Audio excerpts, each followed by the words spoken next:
This is a Bible teaching podcast from www.lumen.org.uk. That's LUMIN.org.uk. The presenter is Jeff Lumley. Talking about the chosen, the elect this time, because there's been lots of debate about this over the centuries in the Christian community. Who are the elect? What is the elect? What's it all about? Paul talks about it a lot. In fact, even Jesus spoke about the elect in Mark chapter 13 and in Matthew. In verses 20 and 27 of Mark 13, he says, "If the Lord had not shortened those days, no one would survive. But for the sake of the elect, whom he loves and whom he has chosen, he has shortened them.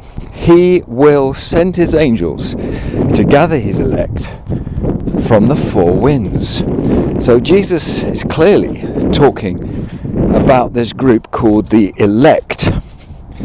Peter starts his first letter with the words, "I'm an apostle of Jesus Christ, and I'm writing to God's elect scattered across the empire." And as we mentioned, Paul uses the words as well.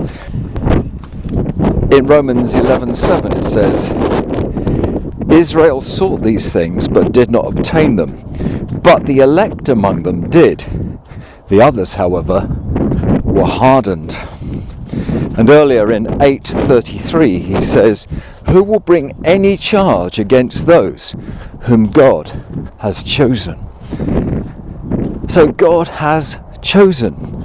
And in fact, let's start in the Old Testament.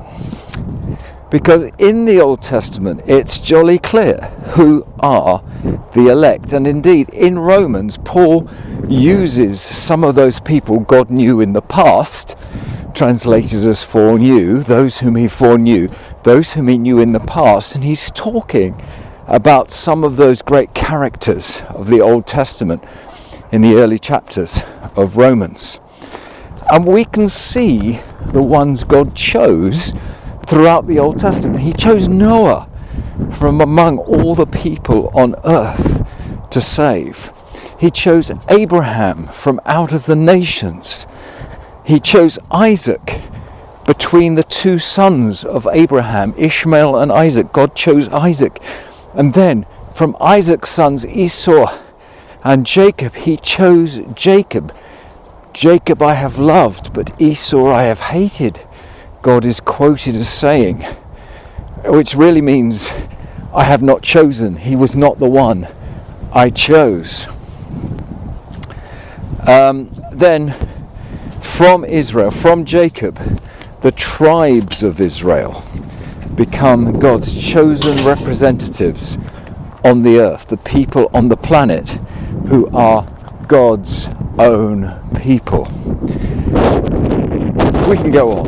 David was chosen to clearly be king above all others from out of Jesse's family and over Saul's line and so forth. From David's many children, Solomon, the one born out of wedlock, the one born from adultery, was the one God chose. And all of the prophets were chosen and set apart for God. So in the Old Testament, it's jolly clear all the way through who the elect are, who the chosen are. So what about in the Christian era? Well, of course, there is this doctrine of the elect, and there are those who say that although it's not clear who the elect are, only the elect will get to heaven. And we're never going to be able to save anyone who is not part of the elect, but we must go out and preach to everyone because we don't want to miss any of the elect. I mean, what palpable nonsense is that? That God would actually set his church a task of finding out the people God has chosen and getting them saved. because that just doesn't make sense. It doesn't make any sense at all. So what is the elect in our modern age? What in fact is the elect in the new covenant? It's clear, it's crystal clear in the old covenant who's in the elect and who isn't. What about the new? Well, do you know, I think the New Testament makes it crystal clear as well. John chapter 3 verse 15 says, everyone who believes may have eternal life. Everyone who believes in the Son of Man may have eternal life. And the next verse repeats this statement. God loved the world so much that he gave his one and only Son, that whoever believes in him may have eternal life. It's said twice. It's said twice in two consecutive sentences to give the emphasis to it. Who may be saved? Anyone who believes. It's said twice for emphasis. Who then, in the New Testament, are the elect? Everyone who believes in Jesus. You see, part of the message of the gospel of the good news is that this is no longer just for a few. It's for the everybody. It's for the all. Everybody has the opportunity of salvation. And those who accept salvation are chosen by God to receive eternal life. God's choice is that everybody would be saved. God is not willing for any to perish. God's choice is for everyone to be saved. Those who are saved are those who have chosen to receive that salvation. In other words, under the Old Covenant, God chose and called individuals and eventually one nation to be his chosen people. You were part of that, or you weren't, although even under the Old Covenant, people could be grafted in to be part of Israel. But it was essentially this family line: you're in it or you're not. Under the New Covenant, God chooses all who respond to his call from every tribe, from every language, and from every nation. And it's those who believe who become the elect. So there isn't a group of people who are the elect that we have to go out and hunt for them, find them, get them saved, and hope we don't accidentally save someone who isn't elect, which is Calvinism written fairly comically, I suppose, the way I said it. It's God's elect is the church. And to become part of the church is a matter of individual will, because God makes it so. The church is the elect. We choose whether to be in it or not. And as I've said many times to various people, I like the example of a station with two trains. A platform in a station with two trains, one on the left-hand platform, one on the right-hand platform. The train on the left is destined, predestined if you want to use that word, but the points are set. It is scheduled to go to heaven, to go to God. The train on the other opposite platform face is signalled, destined, predestined for destruction and hell.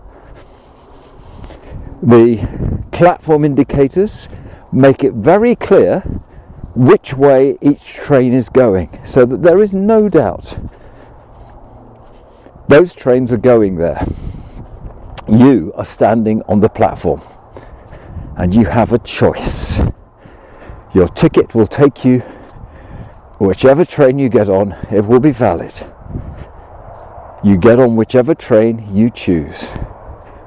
When the doors close, you are part of those who are heading with that train. If you get on the train that is the church, then you're part of the elect, destined for eternal life.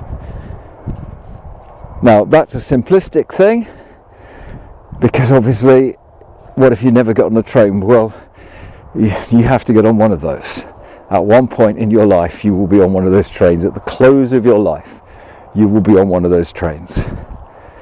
The object of the exercise is to get on God's train as soon as possible, because you get the benefits of the first class service on that train from the moment you get on it.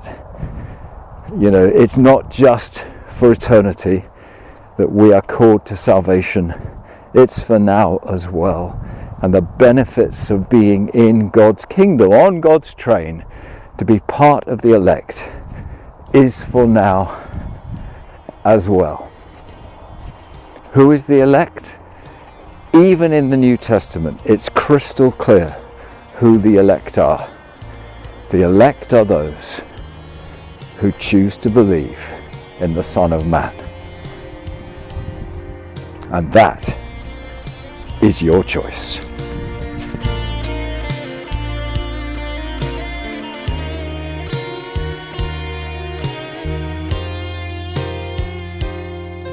He lived for you, he died for you.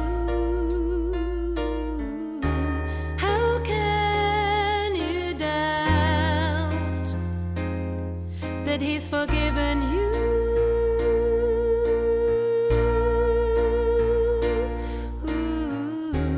How can you doubt that he loves you?